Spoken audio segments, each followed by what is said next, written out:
हा मैत्रिणींनो, खूप जणांना स्ट्रेटनिंग स्मूथनिंग करायची असते पण समजत नाही कोणती क्रीम यूज करावी कोणती प्रोडक्टची. तर मी करते मॅट्रिक्समध्ये 2 क्रीम असतात अवेलेबल, एक रेजिस्टंट आणि दुसरी नॉर्मल. तर ह्या 2 क्रीम कशा यूज करता हे तुम्हाला मी आज सांगते. रेजिस्टंट घेऊ. ही रेजिस्टंट क्रीम आपण व्हर्जन हेअरसाठी यूज करतो. व्हर्जन हेअर म्हणजे ज्यांच्या केसांना केमिकल यूज झालेलं नाही आहे, म्हणजे फक्त हिना कोटेड आहे आणि स्मूथनिंग स्ट्रेटनिंग काही झालेली नाही आहे, त्या केसांसाठी आपण रेजिस्टंट यूज करू शकतो. कारण ते केस स्ट्रॉंग आणि हेल्दी असतात, त्यासाठी रेजिस्टंट यूज करू शकतो. दुसरी असते नॉर्मल.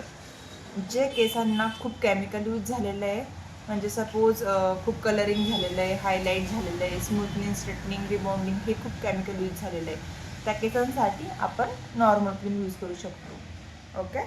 आणि ही फर्स्ट क्रीम आहे, ही रेजिस्टंट आणि नॉर्मल. सेकंड असते न्यूट्रलायझर. ही आपली सेकंड क्रीम असते. यामध्ये एकच असते